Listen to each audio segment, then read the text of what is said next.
إن الحمد لله نحمده ونستعينه ونستغفره ونعوذ بالله من شرور أنفسنا ومن سيئات أعمالنا من يهده الله فلا مضل له ومن يضلل فلا هادي له أشهد أن لا إله إلا الله وحده لا شريك له وأشهد أن نبينا محمدا عبده ورسوله لا نبي ولا رسول بعده اللهم صل على نبينا محمد وعلى آله وصحبه ومن والاه يا أيها الذين آمنوا اتقوا الله حق تقاته ولا تموتن إلا وأنتم مسلمون أما بعد فإن أحسن الكلام كلام الله وخير الهدي هدي محمد صلى الله عليه وسلم وشر الأمور محدثاتها فإن كل محدثة بدعة وكل بدعة ضلالة وكل ضلالة في النار. Alhamdulillah Rabbil Alamin. Pertama-tama yang paling utama, marilah kita panjatkan puja-puji syukur kita kepada Allah Rabbul Jalali wal Ikram yang telah memberikan nikmat yang sangat begitu banyak kepada kita semua. Ya alhamdulillah atas nikmat yang Allah berikan pada pagi hari ini, tidak hanya sebatas nikmat duniawi yang kita rasakan. Alhamdulillah Rabbil Alamin, kita masih bisa untuk bernafas, mampu untuk bergerak dan mampu untuk beraktivitas. Yang dimana ini semua adalah atas anugerah yang Allah berikan kepada kita, sehingga kita bisa merasakan nikmat tersebut. Dan kemudian pula tidak hanya sebatas itu, kita pun bersyukur kepadanya karena pagi hari ini kembali kita bisa untuk mengisi waktu kita dengan beribadah kepada Allah Rabbul Alamin, yang dimana kita bisa datang ke masjid ini guna untuk bertalabul ilmi atau menuntut ilmu agama. Yang dimana menuntut ilmu agama tidak hanya sebatas sebuah kewajiban atas setiap orang muslim, demikian pula muslimah, tapi pula keutamaannya itu akan kembali kepada kita, yaitu adalah kita akan mendapatkan ampunan dari Allah Subhanahu wa taala, mendapatkan pahala yang berlipat ganda, mendapatkan rahmat Allah, keberkahan Allah Subhanahu wa taala. Wa dzakarahumullahu fi man indah. Kemudian Allah Subhanahu wa taala akan memuji orang-orang yang hadir di hadapan para malaikat-malaikatnya. Dan juga ayyuhal mu'minun wal mu'minat rahimani wa rahimakumullah, talabul ilmi atau menuntut ilmu agama tidak hanya sebatas itu keutamaannya, tapi pula adalah agar menjadikan kehidupan kita ini baik-baik saja. Karena Nabi sallallahu alaihi wasallam mengatakan, ala inna dunya mal'unah. Ingatlah dunia ini terlaknat atau dilaknat oleh Allah Subhanahu wa taala. Mal'unatun wa ma fiha, demikian pula yang ada dalamnya. Artinya adalah setiap dari nikmat dunia ini berpotensi menyebabkan diri kita terlaknat atau jauh dari Allah Subhanahu wa taala. Kemudian Nabi sallallahu alaihi wasallam itu menyampaikan kepada kita agar jangan sampai kita terlaknat dalam keduniaan ini.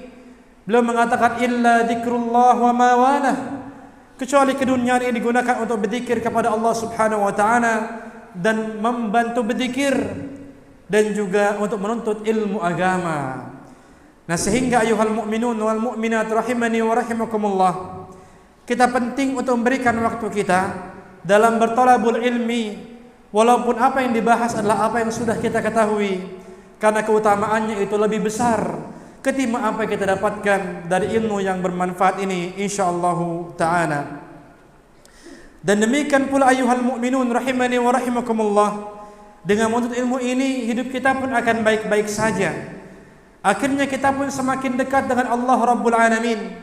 Mindset kehidupan kita adalah mindset yang diridhoi oleh Allah Subhanahu wa taala, sehingga kita pun tidak mudah untuk gundah gulana ataupun bermudah-mudahan untuk berputus asa atau yang lainnya, karena Allah Subhanahu wa taala bersama dengan kita para tulabul ilmi atau menuntut ilmu agama.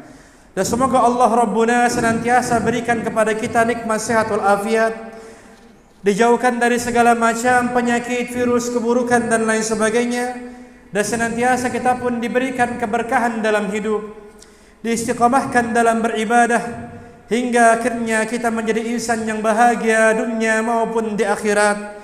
Amin amin ya rabbal alamin. Kemudian saya mengucapkan at-thana atau pujian kepada Allah Subhanahu wa taala, tidak pernah kita lupakan.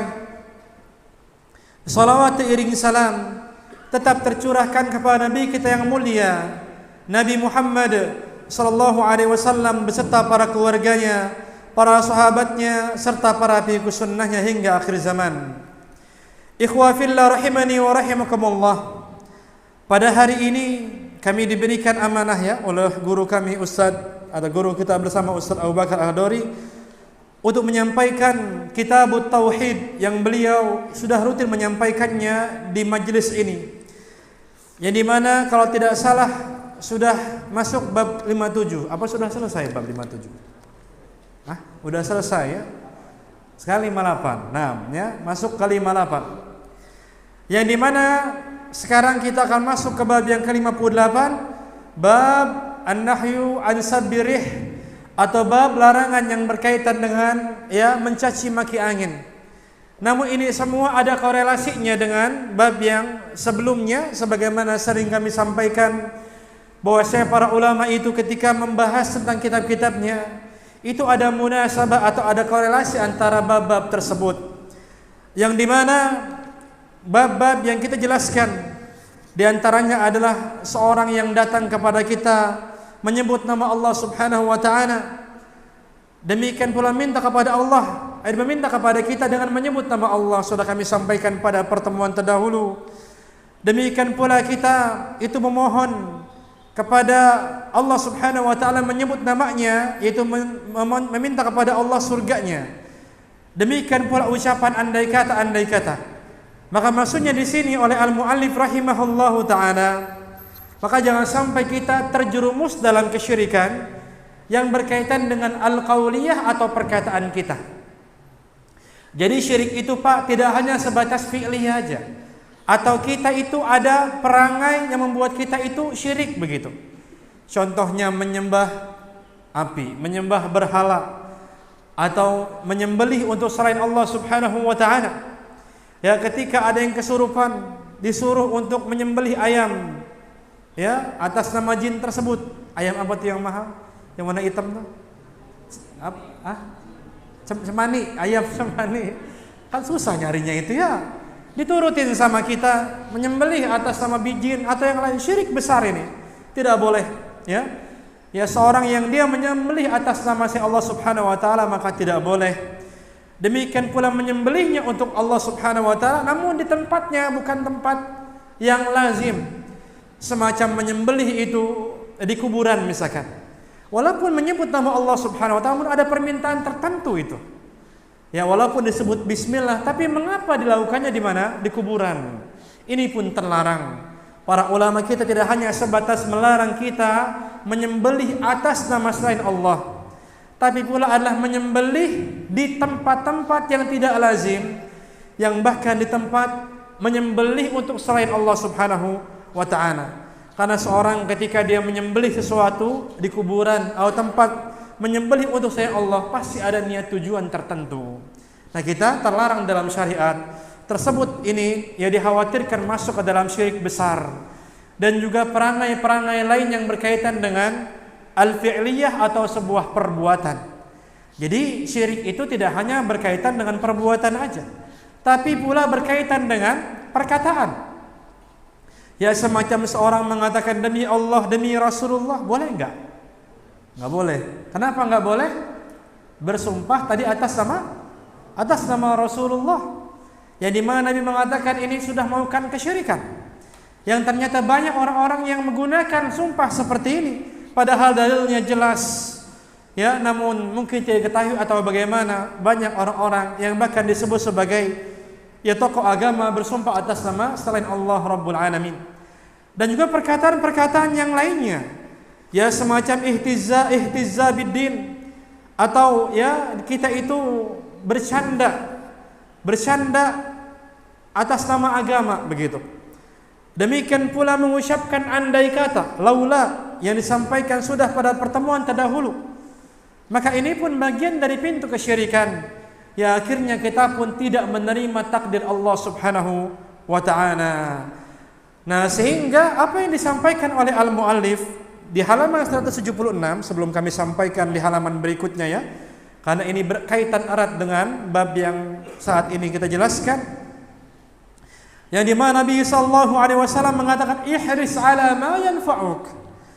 Bersungguh-sungguhlah kalian dalam mendapatkan apa yang kalian mendapatkan manfaat dari itu. Jadi Nabi menyuruh kita untuk menyibukkan diri kepada suatu hal yang bermanfaat. Ya jangan kita mikirnya macam-macam, ada hal-hal yang instan begitu. Ya. Kita akhirnya mikir apa nih, gimana caranya kita bisa cepat nih.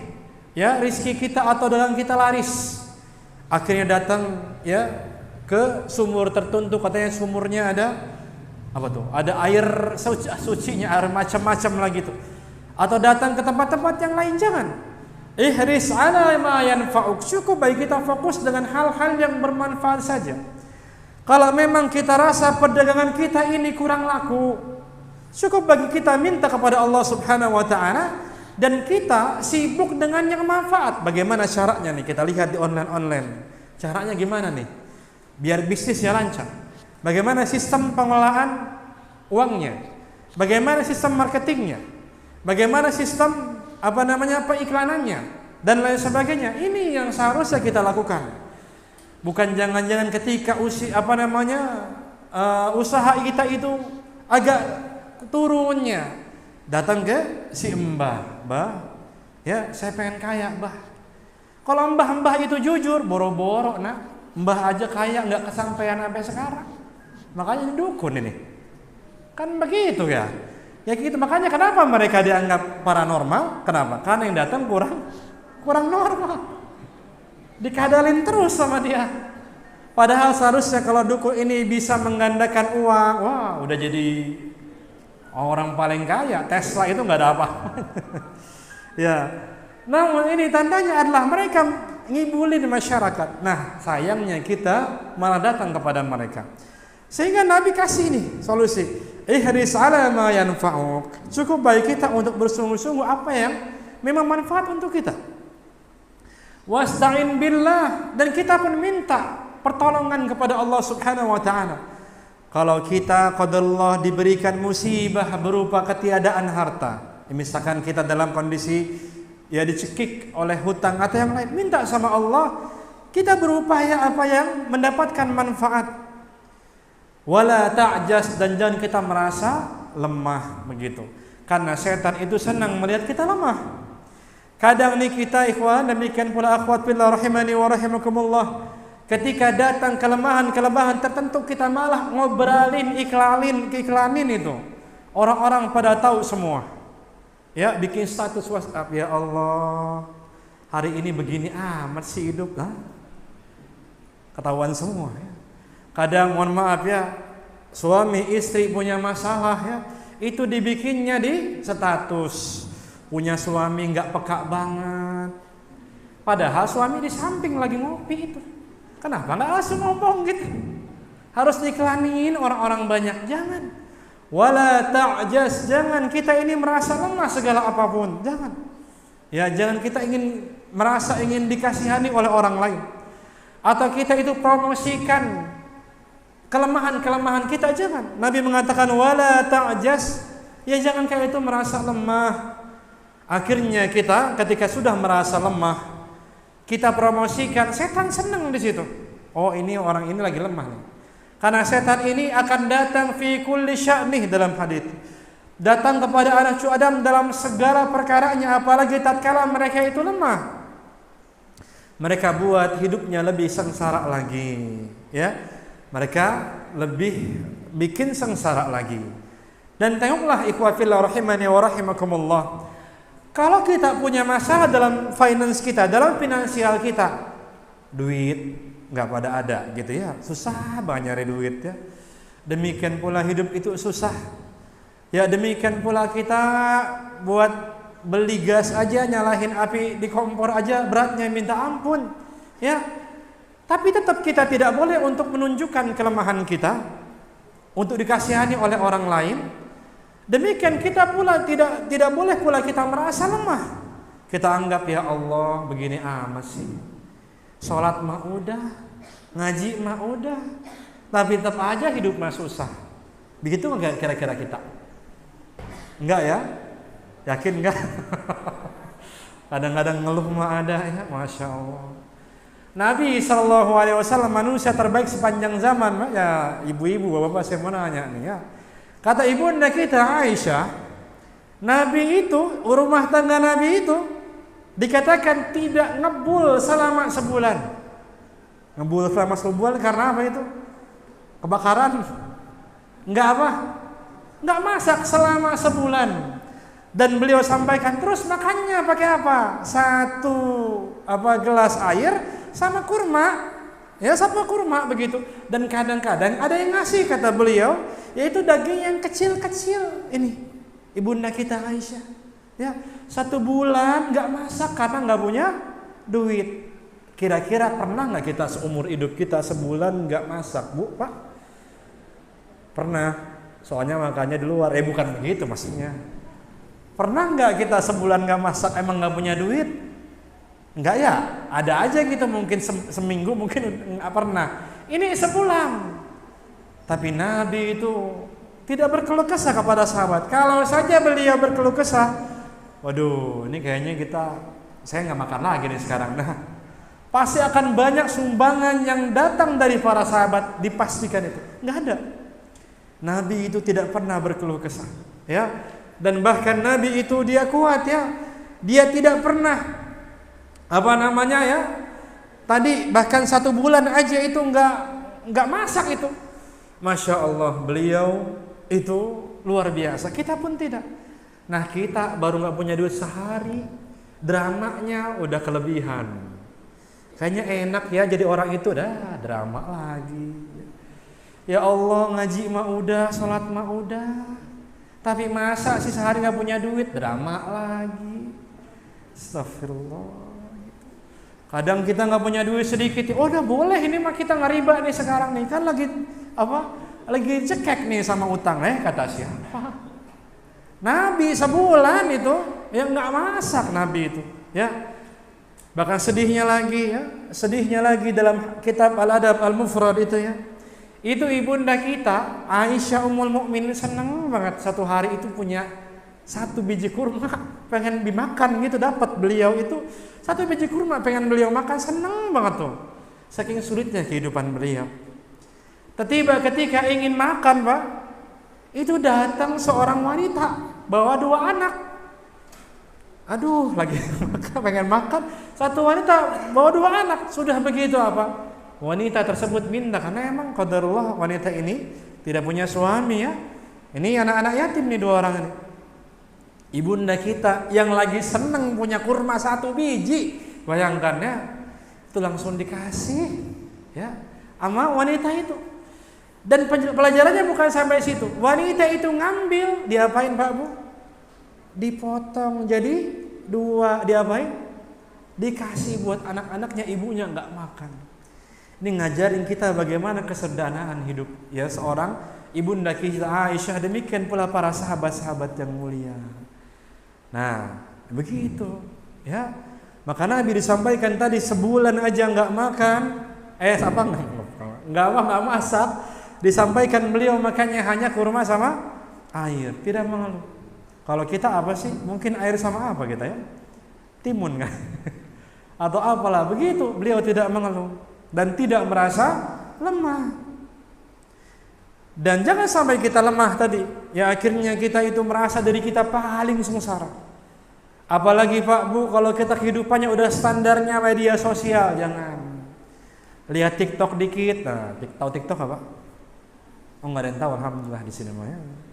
Ibu-ibu juga nggak ada tahu TikTok ya. Oh Bapak diam semua saya.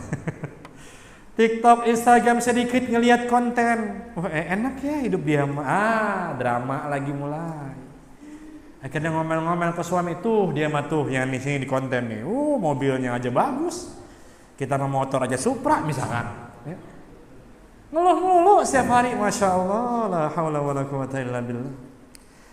Dan kemudian Nabi mengatakan kalau seandainya kita ada sesuatu ya yang memberatkan kita, jangan mengatakan seandainya saya dulu begitu, saya nikah sama si dia bukan sama kamu, naudzubillah. Atau saya kerja di sini bukan di situ. Bukan, jangan ngomong seperti itu karena ini bisa membuka pintu kesyirikan. Tapi apa yang Nabi sampaikan? Qaddarallahu wa ma syaa fa'al. Ini semua takdir Allah. Jangan kita ngomong seandainya melulu. Jangan. Ya jangan ngomong seandainya kita mengatakan ini takdir Allah. Apa yang Allah inginkan terjadi. Kenapa? Fa inna law taftahu amala syaitan. Karena kalau kita mengatakan seandainya saya enggak berangkat kemarin, saya enggak kecelakaan. Ya seandainya kamu enggak bantu saya makan pakai apa kemarin atau yang lain. Maka ini membuka pintu apa? Setan. Nah, sehingga kita harus benar-benar nih jaga lisan kita nih ya. Karena khawatir lisan kita enggak terjaga. Tidak hanya sebatas lisan ini mudah untuk mengucapkan hal-hal yang buruk, yang seorang itu mengatakan perkataan yang buruk, yang jorok dan lain sebagainya, tapi malah melakukan perkataan yang mengandung kesyirikan. Kenapa ini terjadi? Karena laksana ini air bening dan gelas ya. Kalau saya tuangkan air ini ke gelas, maka yang keluar air apa? Apa namanya? Air bening ya kan? Air bening. Demikian pula kalau ini isinya kopi, yang keluar adalah kopi. Sama dengan kita, Pak. Kalau kita ngomongnya gampang keluh kesah melulu, ya setiap hari harus aja ada yang ngeluh gitu. Atau kadang kita itu mudah untuk mengatakan hal-hal yang buruk tentang Allah atau yang lainnya, maka bisa jadi tauhid kita ini masih kotor nih. Belum murni kita. Ya, akhirnya kita mudah untuk berkeluh kesah. Dan bahkan tadi ya kami sudah sampaikan terkadang kita pun malah menyalahkan ibadah kepada Allah Rabbul Alamin atas musibah yang kita rasakan. Padahal Nabi SAW menyampaikan kepada kita doanya adalah Allahumma la taj'al musibatana fi dinina. Ya Allah, janganlah jadikan musibah kami itu ya ada pada agama kami. Akhirnya kita salahkan ibadah kita ini. Atau ada masalah sedikit dalam keduniaan kita pun tidak mengerjakan ibadah, jangan sampai. Maka Allah Subhanahu wa taala sampaikan tentang orang-orang yang mengeluh dengan ibadahnya. Yang tadi sudah kami sampaikan, ini salat mah udah, ngaji mah udah, sedekah mah udah, alhamdulillah. Tapi tetap aja kenapa ya Allah hidup teh susah-susah terus. Pengen kayak orang-orang tuh pengen kayak orang-orang, ngapain ngomong kayak gitu tuh. Ya. Kenapa usaha terus ya Allah, ngaji mah udah, katanya kalau ngaji ntar dimudahin rezekinya. Ini ngaji setiap Rabu rajin, masih aja mentok melulu setiap hari.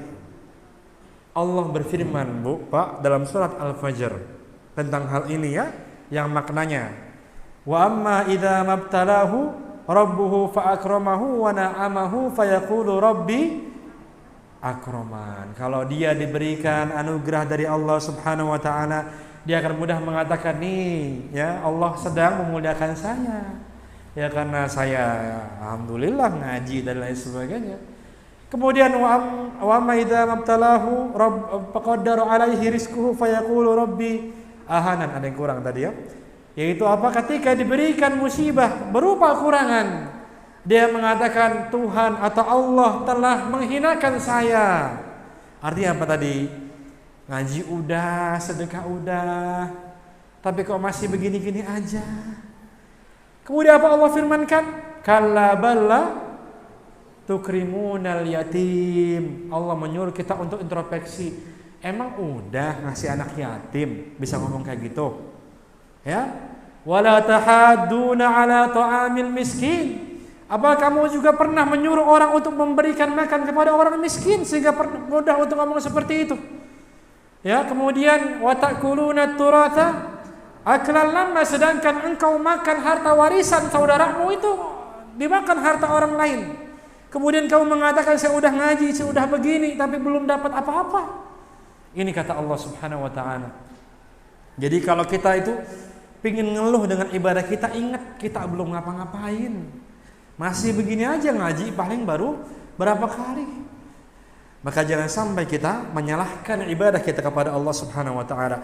Dan jangankan menyalahkan ibadah kepada Allah, tapi kita pun terlarang untuk menyalahkan makhluk Allah Subhanahu wa taala yang lainnya, yaitu adalah bab yang ke-58. Nah, inilah korelasinya ya. Jadi jangan kita mudah untuk menyalahkan. Di antara adalah menyalahkan, mencaci maki ibadah kita, mencaci maki orang lain, mencaci maki takdir kita atau yang lainnya. Karena di bab yang ke-58 ini didatangkan oleh al-muallif atau penulis kitab ini tentang larangan mencaci maki angin ya. Ini adalah beliau membawakan al-mithal atau contoh aja, sampel dari apa yang Nabi SAW sudah sampaikan kepada kita. Terlarang kita untuk mencaci maki makhluk Allah Subhanahu wa taala yang lain. Disampaikan oleh al-muallif rahimahullahu taala larangan mencaci maki angin. Maka kita dilarang untuk mencaci maki makhluk Allah Subhanahu wa taala yang lainnya. Tidak hanya angin, yang lain juga sama. Bahkan kita pun terlarang untuk mencela banyak. Misalnya contoh adalah Nabi SAW melarang kita untuk mencela ayam. Ayam, tahu ayam? Ayam ya. Ayam bahasa Indonesia, yaitu adalah ayam, begitu tahu ya. Kalau ayam bahasa Arab kan hari. Kan ya ada Nabi pun melarang kita untuk mencela hari-hari pun terlarang. Nabi SAW la tasubbud dahr fa innallaha wad dahr. Jangan kalian itu mencela, mencaci maki hari-hari. Karena Allah Subhanahu wa taala yang menciptakan hari-hari tersebut. Maka jangan tatkala kita hiburan di hari Minggu ya, kemudian mengatakan ya besok Senin lagi. Oh. Ya Senin. Ya kalau Senin tuh kayak udah udah jadi tempat mengeluh kelas orang-orang tuh, dicela mulu hari Senin tuh, Masya Allah. Hari paling indah untuk kita apa hari? Jumat. Alhamdulillah, besok Sabtu Minggu liburan. Tidak, semua itu bagus. Alhamdulillahirabbil alamin. Hari-hari semua bagus. Maka jangan kita mencela hari-hari. Ya, jangan kita mengatakan ini hari Senin mah hari sial saya. Jangan pernah kita mencela hari-hari, karena Allah Subhanahu wa taala mengatakan Allah lah yang innallahu wad-dahr. Allah yang menciptakan hari-hari tersebut. Artinya tatkala kita mencela hari-hari, tandanya kita mencela siapa? Allah Subhanahu wa taala. Jadi enggak boleh kita caci maki ya hari-hari. Hari Rebo kita katakan nih hari sial, hari Senin hari sial. Jangan. Ya. Karena hari-hari itu bagus semua. Dan ini terus kita kuatkan. Ini sudah saya sampaikan di sini kalau tidak salah ya. Betapa pentingnya kita untuk mengokohkan diri kita tidak ada hari sial sama sekali. Udah pernah saya cerita kalau nggak salah ya. Tapi mungkin saya cerita lagi biar ingat ya. Ini menunjukkan kepada kita Pak, pentingnya kita untuk mentauhidkan Allah kapanpun. Dan kita untuk jangan sampai mudah dalam mencela, apalagi mengatakan ada hari sial. Saya pernah ya kajian bersama Ustaz Abu Bakar juga ya, bertahun-tahun yang lalu, entah berapa tahun yang lalu ya, di sebuah masjid. Kemudian di situ kajian ummahat, ada ikhwannya juga banyak sekali ya. Kemudian setelah bubar Pak, pengajian selesai. Ya ini mungkin udah tahu ceritanya, tapi saya sampaikan yang belum tahu aja. Selesai, ya orang-orang pada pulang dan saya pun pulang. Ustaz Abu Bakar juga kalau tidak salah pulang pada saat itu atau masih bersama dengan saya kalau tidak salah satu. Kemudian ada panitia ya, ada ummahat belum pulang. Ya sedang menyela motornya. Kemudian saya sampaikan, Ustaz Abu Bakar disampaikan, panitia bantu tuh, itu kasihan ummahat, ya motornya itu mati, akan dicela oleh panitia begitu. Kemudian kami tinggalkan ngobrol-ngobrol sampai selesai ngobrol nggak lama, itu masih dicela juga belum bisa hidup motor itu Pak. Akhirnya kita datangin, waduh ini belum hidup juga Bu ya. Iya Ustaz, saya lupa hari apa pada saat itu ya, kalau nggak salah hari Senin apa Selasa. Kita ambil hari Senin ya. Iya Ustaz, emang iya hari Senin mah itu hari sial buat saya. Masya. Baru ngaji itu Bu, ngaji masalah tauhid itu Masya Allah. Ibaratnya makanan itu masih anget itu. Itu sempat-sempatnya itu ibu ngomong kayak gitu ya. Mengatakan apa? Mengatakan hari Senin hari siang. Lagi-lagi ini menunjukkan kepada kita ya untuk kita tauhidkan diri kita setiap hari agar terbiasa kita. Dan tidak hanya hari-hari, ya Nabi mengatakan la tasubbudik, jangan kamu tadi mencela ayam karena dia adalah yatagdu ila shalah, yang manggil engkau untuk salat subuh, membangunkan. Jangan. Di hadis yang lainnya Nabi sallallahu alaihi wasallam itu dikatakan malaman Nabi sallallahu alaihi wasallam at-ta'ama qat.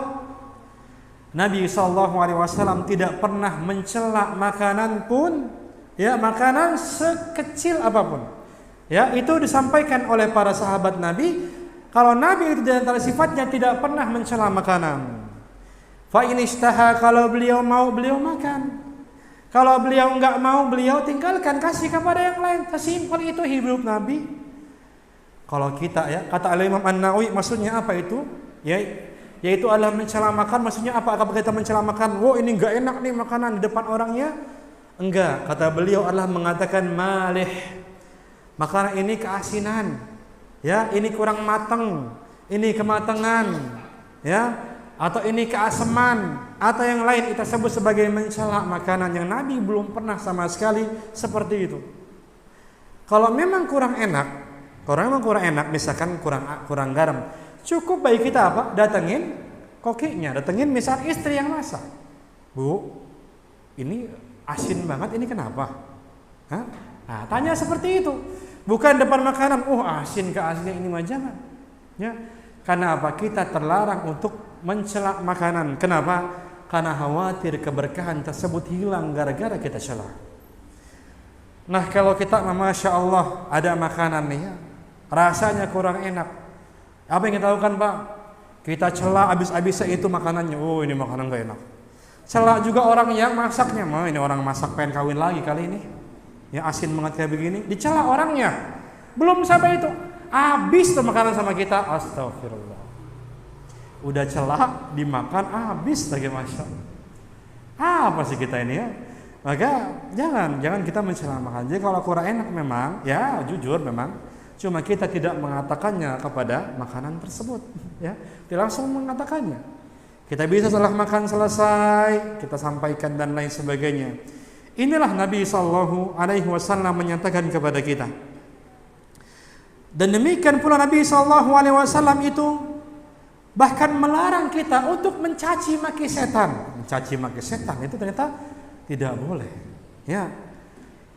Jadi kadang-kadang kita seringnya memang setan itu adalah asbabus syarr atau sebab-sebab keburukannya setan dibisikinnya. Namun jangan kita mudah-mudahan dalam mencela setan. Kadang kita baru baca Al-Quran udah ngantuk. Wah, ini mah setan nih, banyak nih jinnya nih. Kayaknya harus diruqyah nih saya nih. Bukan banyak setannya, antum setannya sebenarnya. Ya, dikit-dikit males. Coba dong ruqyahin saya biar saya ngaji. Bukan diruqyahin, datang ke pengajian bukan diruqyahin. Kan begitu, jangan dikit-dikit setan, dikit-dikit setan begitu. Jadi kita pesimis sekarang itu, ya. Karena tentu kesurupan setan itu banyak tentunya. Ya, kesurupan setan itu ada tentunya. Tapi tidak semua itu dikit-dikit setan. Kadang ada depresi yang diderita oleh seseorang. Dan akhirnya bisa hilang dengan datang ke psikiater atau kita curhat begitu. Selesai. Ya, alhamdulillahirabbil alamin. Maka jangan sampai dikit-dikit ruqyah, bahkan sampai dijual. Nih, ini berapa nih? Ini 3.000 ya. Ini Pak 3.000, tapi pakai ruqyah saya jadi 20.000. Kan begitu sekarang. Jangan. Bahkan terkadang ada iklan sekarang. Ya, Anda belum punya rumah, silakan ruqyah bersama kami. Apa hubungannya nggak punya rumah sama ruqyah? Anda belum nikah, ruqyah bersama kami. Hubungannya apa? Ini banyak dijadikan seperti ini. Masya Allah. Ya. Maka Nabi SAW sampaikan kepada kita, ya, tentang orang-orang yang dia ini dihisab, tidak tersebut sebagai orang-orang yang 70.000 masuk surga tanpa hisab. Siapa mereka? Humul ladina la yastarkun wa la humul ladina yastarkun, yaitu orang-orang yang tidak minta diruqyah. Demikian pula wala yarukun, demikian pula tidak meruqyah. Apakah orang yang minta diruqyah sama meruqyah artinya orang ini akan habis kesempatannya untuk tidak masuk surga tanpa hisab? Tidak. Tapi kalau kita dikit-dikit ruqyah, tawakalnya mana? Sabarnya mana gitu. Kita ada masalah dalam usaha kita, waduh ruqyah rumah nih. Ya sini ruqyah nih. Tempat usaha saya kayaknya ada jinnya. Ya banyak orang-orang yang enggak suka sama saya, disantet saya kayaknya. Kadang begitu terus. Gimana kita untuk sabarnya mana nih? Sabarnya mana? Kita jalani kesulitan usaha itu. Walaupun memang secara hukum ada santet menyantet, ada ya. Jin yang ngambil uang juga ada memang. Tapi enggak serta-merta terus aja minta diruqyah dikit-dikit. Ya, orang tua dikit, aduh, masuk angin nih. Kayaknya saya disantet, baru masuk angin, Pak. Baru masuk angin, Bapak siapa yang nyantet itu? Enggak ada. Apalagi kita orang biasa, Masya Allah. Seperti itu. Dan bahkan ikhwah fillah rahimani wa rahimakumullah, yang kami bukan ahli ruqyah ya, tapi terkadang dulu tapi kami yang tinggalkan ruqyah ini dulu sering juga ruqyah tapi kami tinggalkan. Itu sering yang ruqyah yang minta diruqyah, Pak. Ya pokoknya macam-macam, lucu-lucu lah ceritanya. Tapi kebanyakan yang saya ruqyah itu tidak berhasil, maksudnya tidak selesai dengan ruqyah. Ya saya dengan komunikasi begitu. Ya. Contoh pernah ketika itu ada seorang ya yang dimana dia itu tidak bisa tidur. Pokoknya dia teriak-teriak di tengah malam dan lain sebagainya. Diminta ruqyah. Kemudian ya dan dia pun ada kejadian yang aneh, Pak. Di antara adalah handphonenya itu basah, dia nemukan basah seperti masuk ke dalam air dan fungsinya pun berkurang. Ditanya sama anaknya, enggak ada, kata gitu. Bingung. Akhirnya ketika kami datang, orang itu ditelepon oleh seorang ustaz. Kemudian di loudspeaker kami mendengar, mohon maaf saya enggak bisa datang ke rumah. Soalnya di sana itu sekarang ada 5 setan yang datang. Dipikir saya kayaknya setan ini. Karena pas banget saya datang ya, dengar saya itu, Pak, ada 5 katanya kuat semua. Kemudian saya sebelum ruqyah kemudian saya lihat rumahnya, ini rumah berantakan, Pak, Bu, benerin apa beresin? Kan kalau kita ngelihat rumah berantakan udah semerawut, ini puyeng, ya. Gitu, beresin ini. Kemudian sampaikan, coba Pak, kenapa? Coba sampaikan dulu. Sampaikan apa? Nangis. Apa kemudian cerita apa? Ya Ustaz, saya bingung, ini kerja enggak ada. Ya, bini minta duit dulu. Terus saya teriak-teriak aja udah. Begitu kan, akhirnya selesai di situ. Ya enggak apa-apa. Ya, terus kerja, kita terus usaha aja pokoknya begitu. Tapi belum terjawab ini handphone. Belum terjawab handphone. Tapi Ustaz, ini handphone saya basah, itu enggak ada, anehnya itu. Ini saya yakin kayaknya dimakan setan jadi basah kalau enggak dipegang. Saya datengin anaknya. Pernah main HP Bapak ya sampai jatuh? Enggak, saya udah ngomong. Pernah main HP Bapak enggak? Saya kasih duit, Pak. Iya Ustaz, saya lupa jatuh ke air.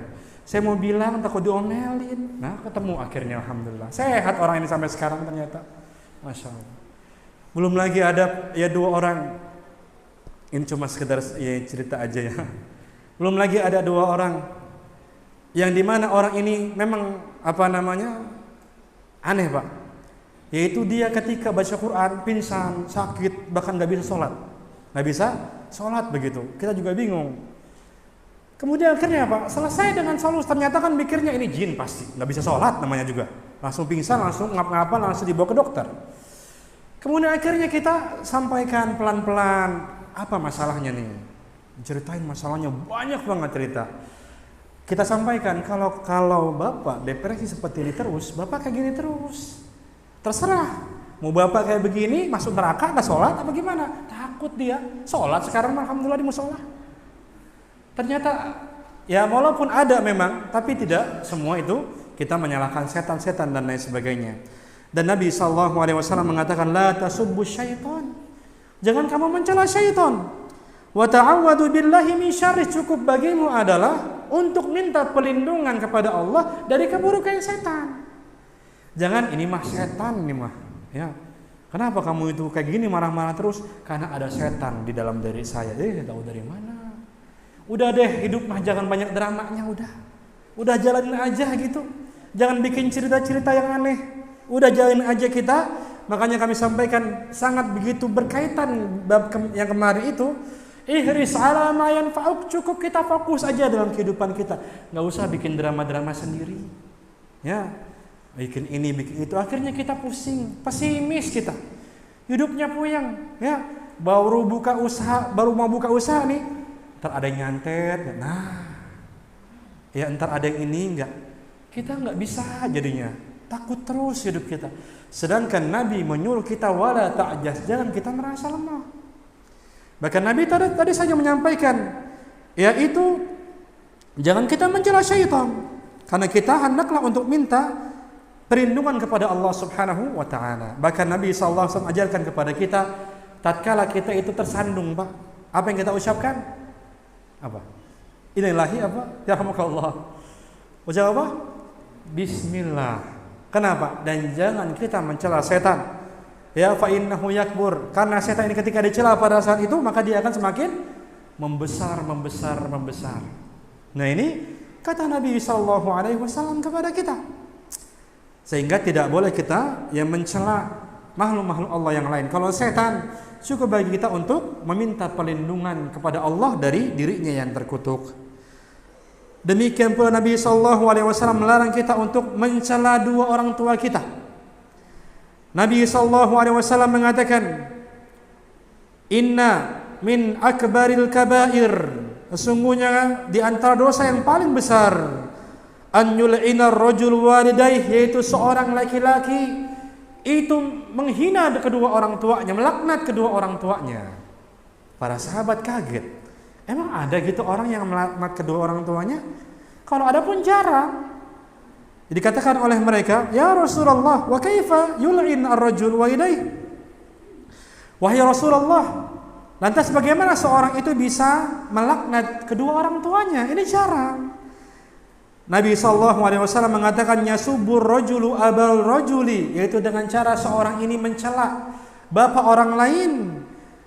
Fayasubba abah, kemudian orang ini pun mencela bapaknya. Kemudian dia pun mencela ibunya. Ngerti Pak? Di antara yang terlarang adalah ketika tatkala mungkin kita masih kecil atau mungkin sekarang anak-anak kita ya, atau mungkin kita nih dikatain dicela sama teman kita dengan menyebut nama orang tua kita. Misalkan contoh, ya teman kita, bapak saya misalnya namanya Yanto, hai Yanto misalkan, Yanto nih. Kemudian kita sebut lagi bapak sama ibu dia, hei siapa namanya, hei Joko, Putri misalkan kan. Tandanya apa? Dia sudah menjadikan peluang orang tua kita dilaknat. Maka jangan. Sehingga kalau ada yang mencela kita sudah cukup. Ya biarkanlah mereka itu menanggung dosanya di hadapan Allah Rabbul Alamin. Dan juga dengan angin yang saat ini kita jelaskan. Di mana Nabi SAW mengatakan la tasubbur rih. Jangan kalian mencaci maki angin, kata beliau. Rih, ada riyah ya. Kalau rih dalam Al-Quran itu ada rih, ada riyah. Kalau rih itu biasanya anginnya itu membawa ketentraman, keamanan. Ya, mohon maaf. Kalau rih ini berkaitan dengan angin yang membawa kebinasaan.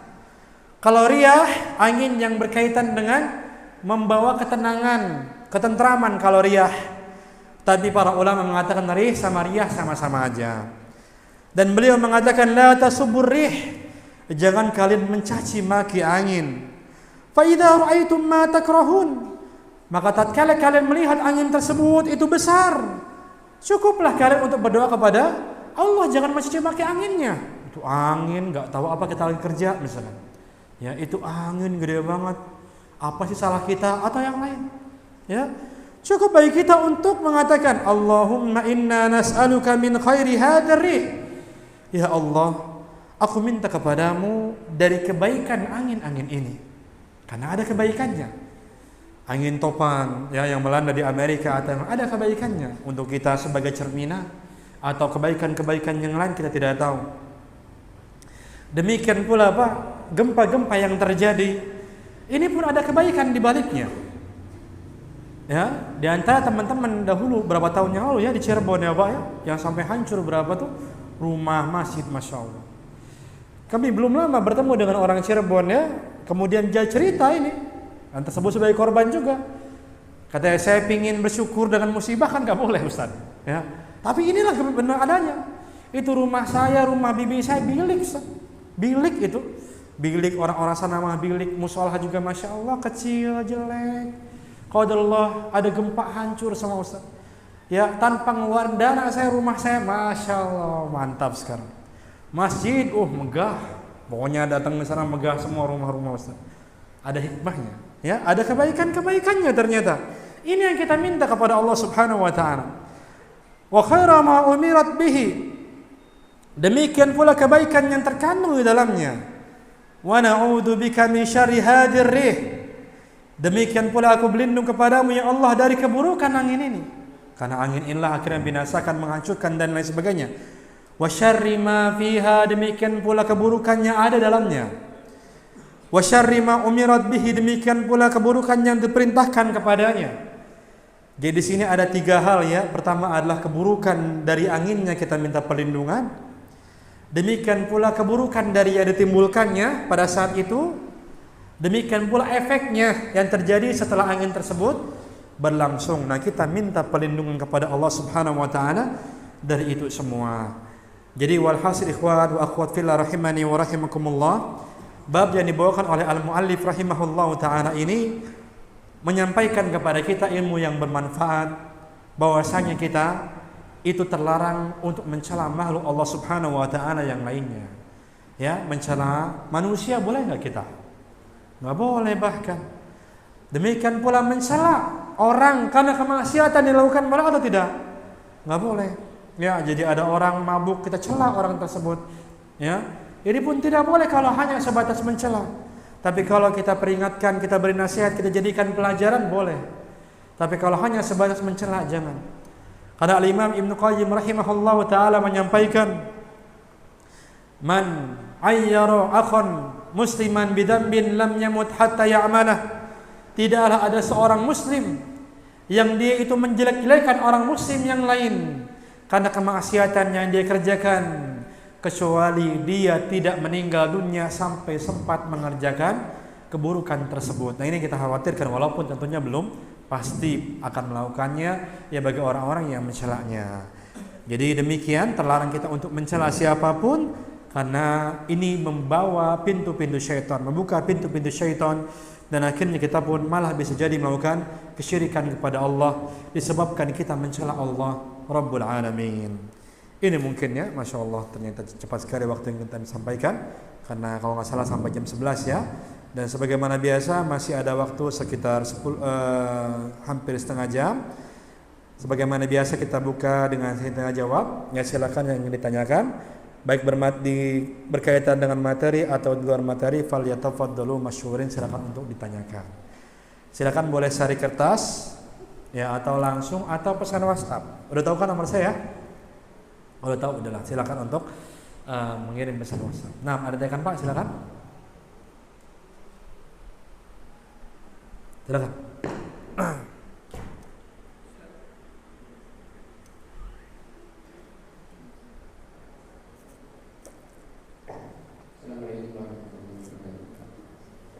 Waalaikumsalam. Nyambung masalah mencela ataupun menunjukkan kecewa terhadap sesuatu. Karena itu kalau misalnya itu muncul sesaat, nggak kita ungkapkan gitu. Misalnya ketika kita mencela itu bagi beberapa orang, apakah dalam hati atau berdumam sendiri, apakah itu termasuk dalam kemaksiatan? Misalnya ini, kok agak dikabulkan misalnya gitu ya, apakah itu termasuk? Nah, barakallahu fik. Iya, jadi di antara sifat manusia adalah Allah Subhanahu wa taala menyampaikan kepada kita bahwasanya manusia itu diciptakan ya dengan kelemahannya, wa khuliqal insanu dha'ifa. Manusia diciptakan dengan penuh keluh kesah. Demikian pula di ayat yang lainnya Allah Subhanahu wa taala firmankan, manusia diciptakan dalam kondisi dia itu tergesa-gesa, mudah untuk tergesa-gesa dalam segala apapun ya. Namun ini dikecualikan bagi orang-orang yang menjaga salatnya, yang beribadah kepada Allah Subhanahu wa taala, maka mereka itu mampu untuk menjaga emosionalnya tatkala diberikan musibah oleh Allah Subhanahu wa taala. Nah, kemudian bagaimana tatkala ada keluhan yang kita sampaikan tapi tidak didengar oleh orang lain begitu. Ya kita mengeluh. Ya, maka ini di sini para ulama kita berbeda pendapat ya tentang keluhan yang tidak dikeluarkan atau dikeluarkan dengan suara yang pelan. Ya, dikatakan ini tidak mengapa karena ini adalah sifat manusiawi. Kemudian ya ini pun dikatakan adalah menjadi apa-apa ya, tapi kadarnya itu berbeda dengan tatkala langsung diucapkan kepada manusia tentunya ya untuk kadar dosanya.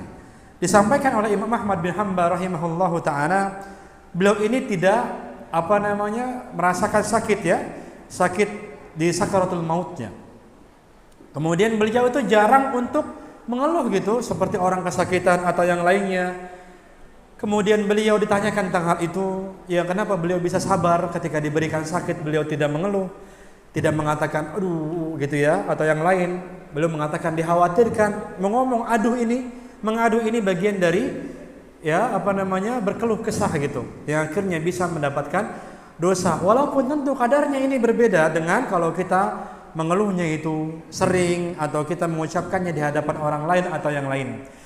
Sehingga Allah Ta'ala alam baiknya adalah baik kita tidak mencela ya atau kita tidak mengeluh ya sekecil apapun walaupun hanya sebatas sendiri atau yang lain, walaupun ini sifat manusiawi. Tatkala kita ingin mengeluh, kita kita langsung stop begitu. Demikian pula tatkala kita ingin berdoa kepada Allah Subhanahu wa taala, yang doa kita itu enggak dikabul-kabulin, sifat manusiawi. Ya Allah, doa udah banyak banget tapi enggak dikabulin ya. Maka apa kata Nabi sallallahu alaihi wasallam? Setiap orang yang berdoa kepada Allah Subhanahu wa taala pasti Allah akan kabulkan doa-doanya. Illal musta'jirin, kecuali orang-orang yang tergesa-gesa. Siapa mereka?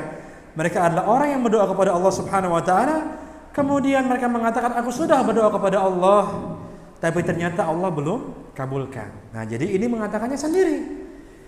Dan sehingga kita membiasakan diri untuk tidak mengeluh walaupun memang berat. Ya, walaupun memang berat. Karena memang Allah Subhanahu wa taala menyampaikan tentang orang yang mudah ini. Yaitu adalah ya tentang kesabaran ini adalah illa al-khasyin. Orang-orang yang khusyuk aja yang bisa dia untuk tegar ketika diberikan musibah. Yaitu orang-orang yang meminta kepada Allah dengan sabar dan salatnya. Demikian pula Allah firmankan dalam surat yang lainnya, wa qalilun min ibadiyasy syakur. Hanya sedikit hambaku yang bersyukur kata Allah. Jadi yang banyakkan lagi yang enggak. Ya, jadi inilah kita pentingnya untuk menjaga diri kita. Bahkan para ulama kita mengatakan seorang yang dalam hatinya mengucapkan, kemudian dia mengucapkan ya, aduh besok makan apa ya? Saking Saking khawatir ini, mengeluh nih, udah takut duluan besok makan apa. Dikatakan oleh mereka ini sudah tersebut sebagai dosa. Bahkan Imam Syafi'i rahimahullah ta'ala mengatakan, "Lau kuntu indiku tayaumin fakhalla hamma anni ya sa'idu."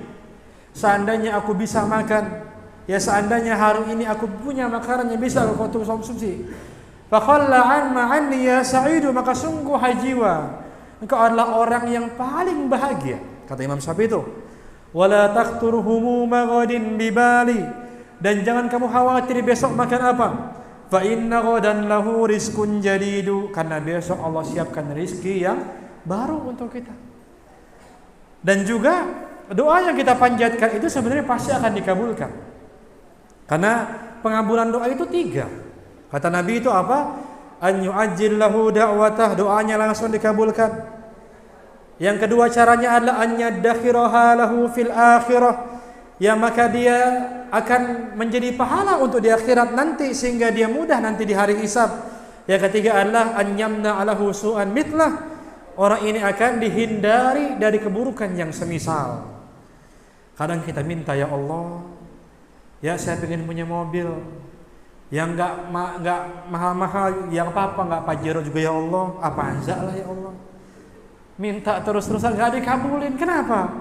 Bisa jadi ya, bukan bisa jadi ya, Allah Subhanahu wa taala tahu Mungkin kalau kita punya mobil tadi Avanza, mobilnya rusak lah, nabrak orang lah, atau kita kecelakaan lah, Allah Maha tahu yang kita lakukan. Maka jadilah kita sabar sama seperti para nabi.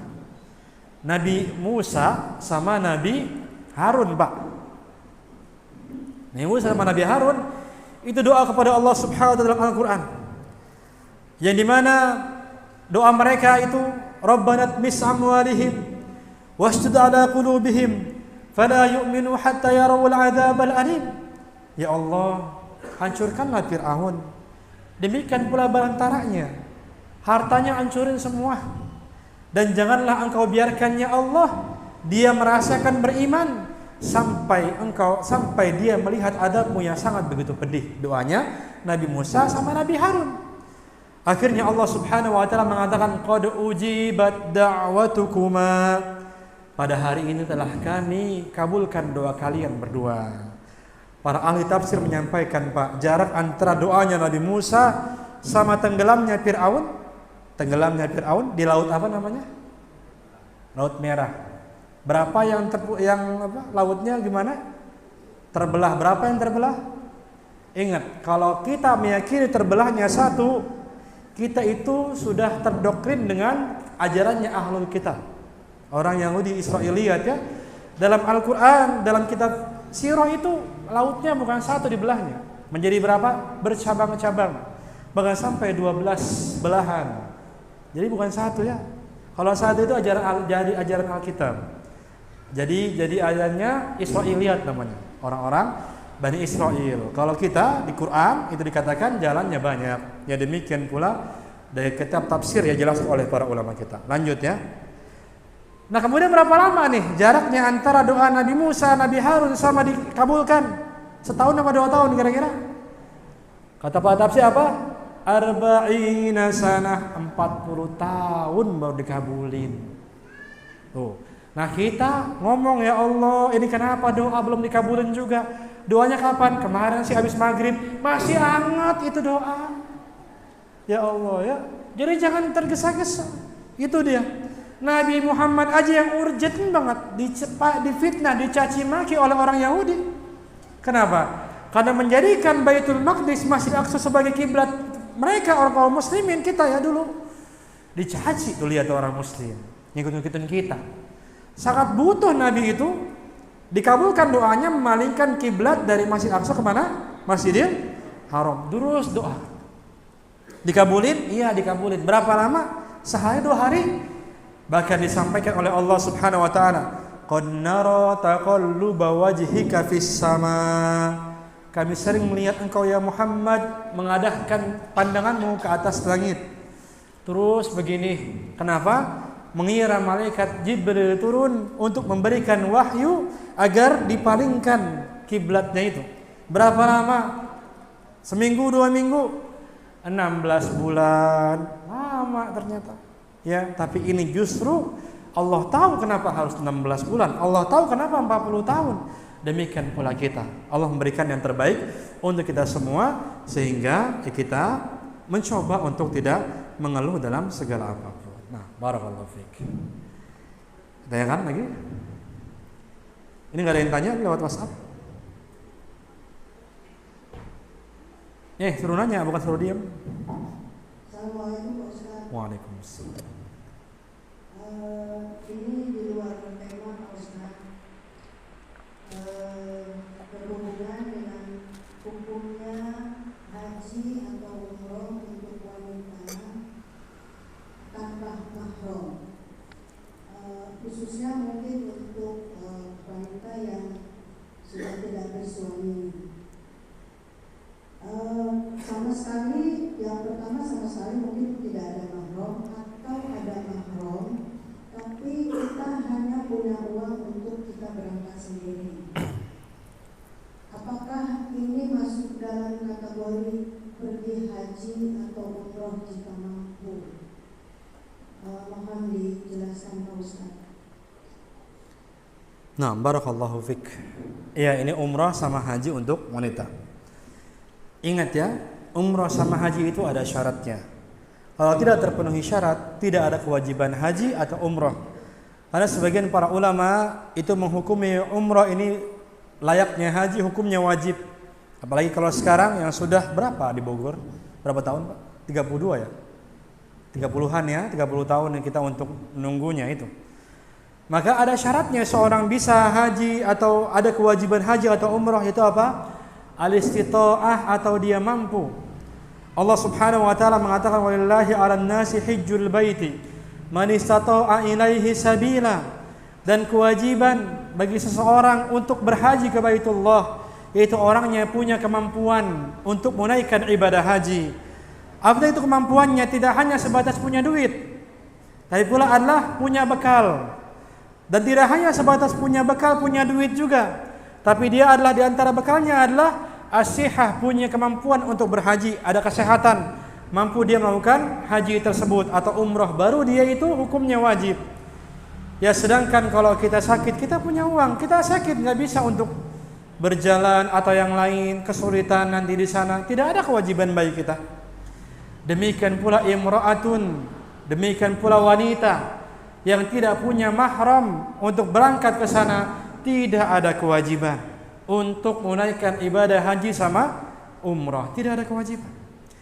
Nabi SAW mengatakan la yahillu limra'atin tu'minu billah wal yaumil akhir, tidaklah halal bagi seorang wanita yang beriman kepada Allah Subhanahu wa taala, yang di mana mereka ini beriman pula kepada hari akhir, pada akhir, dikatakan tusafiru duna mahramin, yang di mana dia ini bersafar ya tanpa adanya mahram.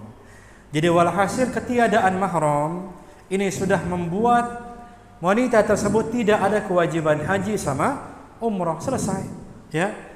Tidak ada kewajiban haji sama umrah. Terus bagaimana kita cinta ke Baitullah? Pingin kayak orang-orang tuh kan, pingin kayak orang-orang lagi kita. Kita cinta kepada Baitullah atau yang lain. Kecintaan kita ke Ka'bah, ke Masjidil Haram, ke Masjid Nabawi, kecintaan ibadah, bukan kecintaan pada Ka'bahnya. Kalau seorang cintanya sama Masjidil Haram, kangen sama Masjidil Haram, kangennya apa? Nanti kangennya dunia. Di sana foto-foto, ya kan? Ngasih makan burung dipoto gitu. Sekarang mah di sini banyak, silakan piara burung juga. Seakan-akan di sana baru melihat merpati, apalagi sekarang didenda ya. Yang ngasih burung itu didenda di sana. Foto-foto juga sama. Jadi kita cuman rindunya kepada arsiteknya itu luar biasa, atau yang lain. Rindu apa ini? Rindu kita ke sana adalah ibadah kepada Allah Subhanahu wa taala. Bahkan disampaikan ini tentu berbeda kiasnya, tapi ini pelajaran. Disampaikan ketika Nabi SAW itu sakaratul maut. Para wanita ini, isi Nabi itu sedang membicarakan tentang Habasyah yang ornamennya bagus. Bagus banget. Mereka itu sampaikan, oh ini bagus banget. Arsiteknya bagus banget, bikin kita betah di sana. Nah, Nabi SAW itu marah dan mengatakan la'anallahul yahud ittakhadha qubur anbiya'ihim masjidah. Semoga Allah melaknat orang-orang Yahudi menjadikan kuburnya sebagai masjid. Ini tuh berbeda hukumnya. Tapi di sini para wanita istri Nabi itu, mereka itu senang dengan bangunan-bangunan di sana, ya riasan-riasannya, dan Nabi ketika itu tidak suka. Nah, maka di sini seharusnya kerinduan kita kepada Baitullah bukan kerinduan yang berkaitan dengan bangunannya, Ka'bahnya. Bahkan Umar bin Khattab, beliau terang-terangan ya memegang Hajar Aswad. Beliau nggak mau nyium. Seandainya Nabi tidak mencium ini, kami tidak mencium ini. Artinya, kenapa beliau itu mencium? Karena apa? Nabi mempraktikkan ibadah kepada Allah Subhanahu wa taala. Bukan kita ya dikatakan saya rindu sama Masjid Nabawi sama Masjid Haram. Alhamdulillah, kenapa Bu? Pengen makan el baiknya, enak di sana mah. El baik lagi. Ya, di sana mah banyak tukang dagang Indonesia, Prabowo. Ya, jangan itu yang membuat kita rindu, itu ibadahnya. Maka Masya Allah banyak orang yang salah niat. Ketika di sana ibadah ya, itu bukan malah ibadah kepada Allah. Ya, belanja aja. Belanja. Ya, Masya Allah. Kenapa saya tahu? Kan saya juga sama ya. Pembimbing. Bahkan saya pun kalau sekarang ada yang ngajak, nggak mau saya. Ya, nggak mau saya susah untuk ngurusin ya. Ya bahkan Masya Allah ya. Saya juga bingung ya. Kami terakhir itu kami sekamar Pak dengan orang-orang ya travelnya dengan bahkan pembimbingnya. Ini ya tapi ini pelajaran ya. Tapi pelajaran orang yang terbiasa umrah ya begitu memang. Ketika subuh Pak, kita bangun paling cepat ya jam 2 lah begitu untuk woro-woro buat jamaah biasa sholat ke Masjidil Haram, Masjid Nabawi. Kami dapati para mutawif, para ustaz-ustaz itu ya. Ini sebagai kami sampaikan. Tidur Pak, tidur.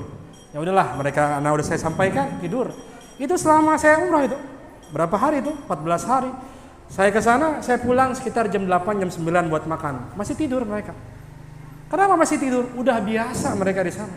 Ya. Kalau kita mungkin belum melihat nangis. Kalau mereka udah biasa, ya udah bodo amat gitu jadinya. Kenapa? Lagi-lagi rindunya itu kurang, rindunya salah, rindunya bukan ibadah, rindunya yang lain. Nah sehingga kalau rindunya ibadah terbatasi dengan tidak ada mahram, ya sudah, kita nggak bisa ngapa-ngapain lagi begitu. Seperti sahabat yang datang, yang punya orang tua buat berjihad, ya orang tuanya nangis, pengen berjihad dia, Nabi larang buat jihad, dikatakan irji pulang, ya. Kemudian kemudian jadikanlah keduanya itu ketawa sebagaimana kamu telah membuat mereka menangis. Ya, sehingga terhalal kewajiban sama dengan kita. Qadarullah kalau qadarullah tidak punya suami, mau umroh, uang ada, nggak bisa kecuali ada mahram laki-laki. Mungkin kita punya kakak laki-laki, adik laki-laki, atau punya orang tua laki-laki, atau punya anak laki-laki. Silakan monggo kita berangkat umroh. Kalau nggak ada, qadarullah nggak bisa gitu ya. Kan tadi tidak ada kewajiban ya insyaallah. Dan kita apa sih rindunya? Rindu ibadah kan beda banyak. Ya jadi seperti itu. Saya merasakan kerinduan tersebut ya. Namun ya kita karena memang ini terbatasi dengan syariat sehingga wallahu alam ya sudah kita berserah diri aja dengan syariat. Qadarullah kalau wanita tidak punya mahram tidak bisa berangkat untuk ya haji sama umrah. Nah, barakallahu fiik. Apa Ustaz kalau dengan keponakan laki-laki Keponakan teh apa teh? Anaknya kakak ya? Ya, keponakan anak kakak. Anaknya kakak kan? Atau anak adik laki-laki. Anak kakaan ya? Ya, boleh insyaallah. Bagian dari mahram ya. Jadi kakak udah enggak ada atau kakaknya perempuan? Kakaknya perempuan. Oh iya. Kemudian anaknya sudah besar?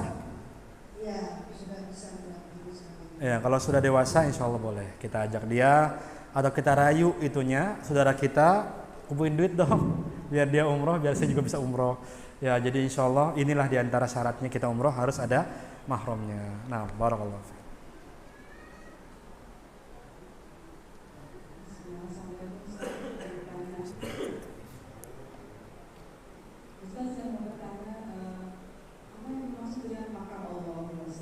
Makar. Perkara seperti apa yang termasuk makar? Terus yang ada lagi pertanyaan. Mohon maaf, saya khawatir makar Allah, makar ya?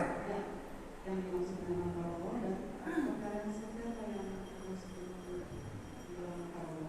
Lalu yang kedua pertanyaannya, saya pernah membaca satu riwayat, saya nggak lupa saja, dikatakan jika kita percaya kebantuan Tuhan, maka kita termasuk berbuat sama kepada Allah. Afwan apa? Jika apa? Jika kita percaya atau kebatilan Tuhan, apakah itu termasuk berbuat sama kepada Allah? Maaf saya lupa saat ini perkataan sahabat atau siapa yang riwayat ini. Nah, barakallahu fiik. Apa yang pertama tadi lupa ya? Astagfirullah. Makar ya. Awan. Iya, Allah Subhanahu wa taala mengatakan wa makaru wa makarallah wallahu khairul makirin. Mereka membuat makar kepada Allah Subhanahu wa taala dan Allah pun yang membuat makar kepada mereka. Sungguh Allah Subhanahu wa taala sebaik-baiknya yang memberi makar ya. Maka ini perlu dikembalikan kepada tafsir tentang ayat tersebut yang dimana apa arti makar. Namun makar ini diantara penjelasannya Ya, adapun kalau yang rajihnya maka wallahu alam kita kembali kepada tafsir ya. Saya perlu juga untuk kembali. Namun makar ini artinya adalah ya itu adalah ya mengazab. Makar ini artinya adalah ketika seorang itu maksiat kepada Allah Subhanahu wa taala, dia membuat tipu daya untuk Allah Subhanahu wa taala, ya untuk merusaklah gitu. Ya Allah Subhanahu wa taala itu ya dikatakan adalah Allah akan memberikan tipu daya kepada mereka.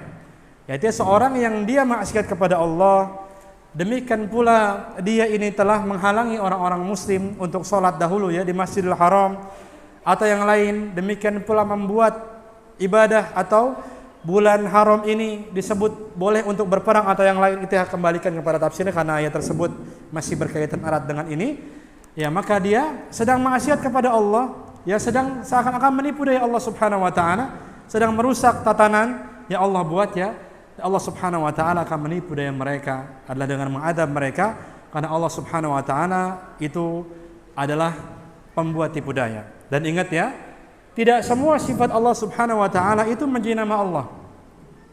Tidak boleh mengatakan Allah itu adalah makir, Allah itu pemberi makar, tidak boleh. Karena sifat ausa' minal asma' dalam kaidah itu sifat-sifat Allah lebih luas daripada nama-nama. Jadi ya kita tidak boleh mengatakan Allah itu makar, ya tidak. Tapi kita hanya bisa mengatakan apa yang Allah katakan, ya Allah memberikan tipu daya.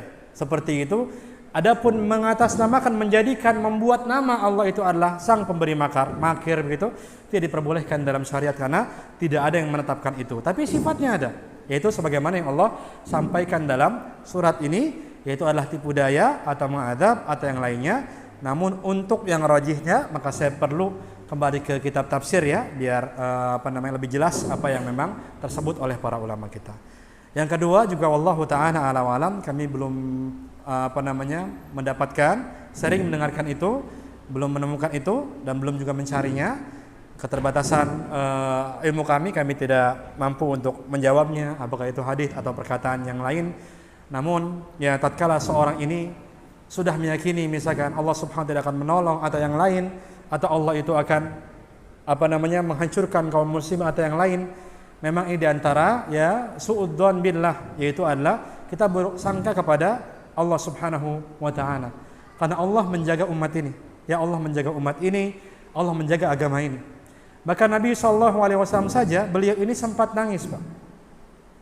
Yang dimana beliau mengatakan wahai ummati, wahai umatku. Ingat, tidak ada hadis yang sahih, demikian pula riwayat yang valid kecuali dari orang-orang Rafidah, orang-orang Syiah ya, yang Nabi ketika wafat mengatakan ummati tidak ada. Umatku tidak ada. Ya ada adalah hadis ini, hadis riwayat Muslim. Nabi itu mengatakan wahai ummati, wahai umatku. Kenapa? Beliau membacakan firman Allah tentang Nabi Ibrahim sama Nabi Isa, yang dimana kaumnya membangkang. Beliau khawatir kaum muslimin akan seperti ini.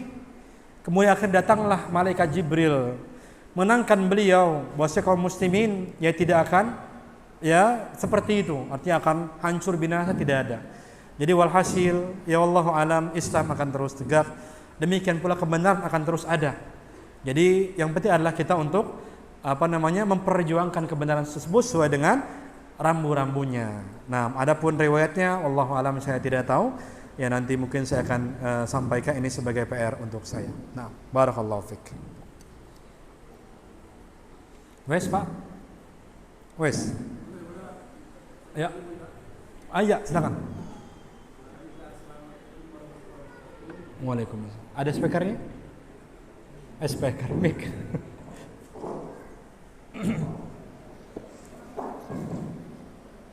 Assalamualaikum warahmatullahi wabarakatuh. Waalaikumsalam.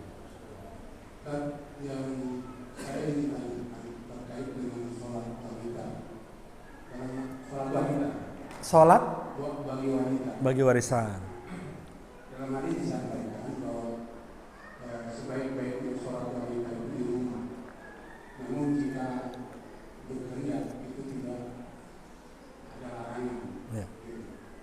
Saya memaknainya bahwa dari sisi pahala yang didapat apabila kita melaksanakan aturan ini, maka pahala yang didapat oleh seorang wanita itu jauh lebih besar di rumah daripada di masjid. Jadi kalau dikoreksi kalau salah.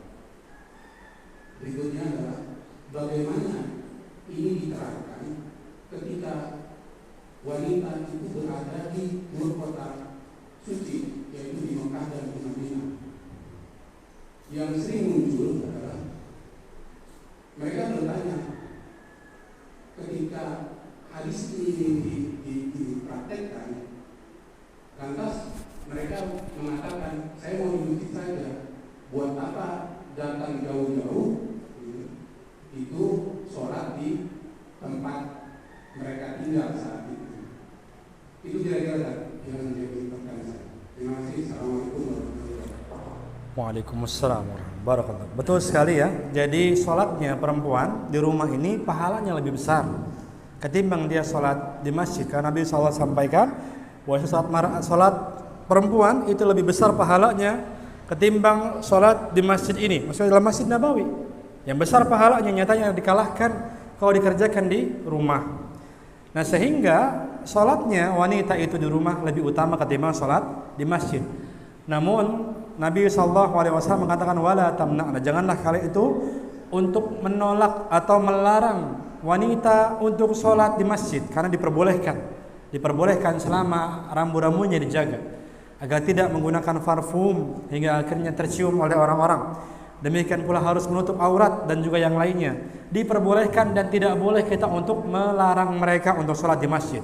Tapi ya wassalatuhunna, sholat mereka di rumah itu lebih utama ketimbang sholat di masjid. Demikian pula ya ketika di tanah suci ya Nabawi, demikian pula Masjidil Haram. Maka bagi kita ya laki-laki, karena kita sudah sampai di sana, walaupun kita sebagai musafir, tetap kata Syekh bin Baz kita dianjurkan untuk sholat bersama dengan manusia di sana. Jadi kalau kita musafir Pak, kita sudah sampai tujuan, itu masih boleh kita qashar. Misalnya saya pergi ke Bandung, saya sudah sampai di Bandung 4 hari, saya boleh untuk qashar sholat di sana. Tapi lebih utama apa? Saya sholat bersama dengan masyarakat. Ini laki-laki. Demikian pula di sana. Saya boleh qashar sholat saya karena saya musafir. Tapi saya ya boleh dan lebih utama kata beliau sholat bersama dengan masyarakat di sana, yaitu di Masjid Nabawi sama Masjidil Haram, karena keutamaannya besar. Kemudian bagaimana dengan perempuan?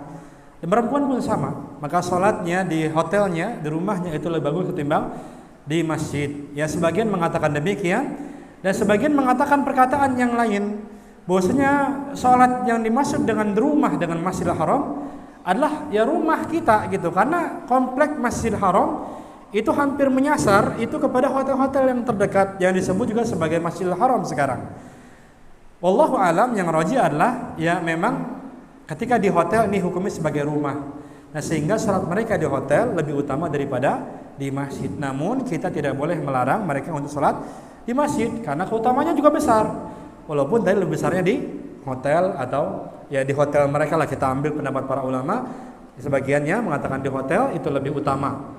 Namun jangan kita larang dia sholat di Masjid Nabawi sama Masjidil Haram karena pahalanya juga besar. Demikian insyaallah taala. Dan ingat ya, yang kita jadikan sebagai barometer di sana untuk istiqomah adalah kecintaan kita akan ibadah di sana.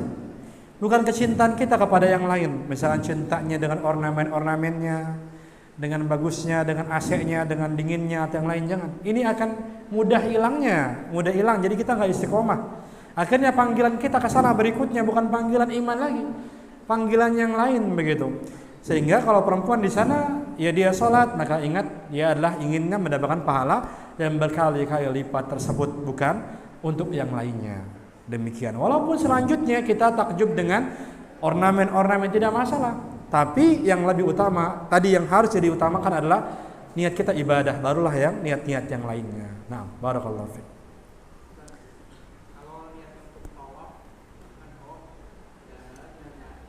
Ya. Di mana tuh? Kan untuk perempuan kita tadi kan sebaiknya di hotel.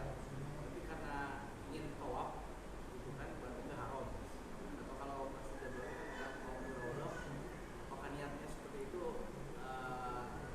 Artinya lebih baik di rumahnya itu ya atau juga Tawaf ya. Nah, barakallahu fiik. Ya kalau tawaf maka harus di Ka'bah, harus di Masjidil Haram, harus di komplek Masjidil Haram, sehingga tidak boleh di luarnya. Apalagi akan kesulitan kita untuk mencari celah memuterin Masjidil Haram. Masya Allah, itu berapa lama, berapa jam kita tuh nanti tawafnya. Walhasil lebih utama adalah, bukan lebih utama ya, tawaf itu adalah di Ka'bah, kita puterin dekat sana. Namun sekarang nggak bisa ya, kalau orang udah umroh udah nggak bisa, karena di sana harus umroh pertama kan. Umroh pertama kita, setelah itu berikutnya kita tidak bisa masuk, karena itu khusus untuk orang umrah aja. Kalau kita yang mau tawaf mau tidak mau di lantai kedua sampai yang berikutnya, maka silakan kita tawaf di sana, dapat keutamaan karena masih dalam lingkup Masjidil Haram. Di sana masih dalam bangunan masjidnya. Sedangkan kalau sudah luar maka itu bukan, apalagi akan menyulitkan orang-orang dalam tawaf. Nah, barakallahu fikum.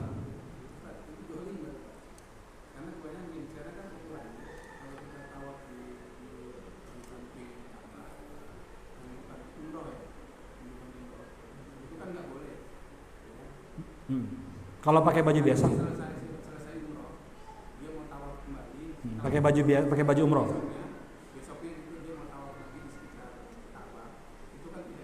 Tidak diperbolehkan. Sekarang kalau kita memaksakan diri dengan cara kita berpakaian ihram, tidak boleh. Nah itu hukumnya tidak boleh. Kenapa? Ya karena pertama kita ini sudah talbis ya, sudah menipu ini kita. Menipu para polisi, dianggapnya kita umroh padahal enggak, cuma pakai baju umroh aja. Dan peraturan itu dibuat agar tidak ketat, orang-orang di sana banyak akhirnya memakan jiwa atau yang lain kan, pengen seperti itu. Nah dengan adanya kita yang udah umroh kan sama aja nanti jadi penuh-penuh juga. Jadi ya kita ikutan saja ya untuk peraturan di sana, ya sudah kita mau tidak mau udah umroh cuma sekali, tawaf dekat Ka'bah cuma sekali, kemudian selanjutnya kita di lantai kedua, lantai ketiga, demikian. Zolim sama orang, ya zolim sama polisinya, polisi dia iya aja, kita bukan umroh ya, ya kita apa melewatin belakang aja gitu kan, cuma pakai baju umroh dan lain sebagainya. Dan memang travel juga menyediakan, bahkan travel itu ngasih tahu ke jamaah nanti bawa kain umroh 2 ya Pak, 1 buat umroh, 2 buat pura-pura umroh. Nah ini kan udah pura-pura, nah ini udah mau ngibulin, kan ngibul nggak boleh ya, seperti itu. Tidak boleh ya. Nah, jazakallahu khairan. Nah, ini mungkin yang kami sampaikan. Kalau terus-terusan pasti ada lagi nanti yang menanyakan. Ya, ini yang kami sampaikan. Mudah-mudahan kita bisa mendapatkan ilmu manfaat. Kita akhiri. Subhanaka wa bihamdika asyhadu an la ilaha illa anta astaghfiruka wa atubu ilaik. Kurang lebihnya kami mohon maaf. Assalamualaikum warahmatullahi wabarakatuh.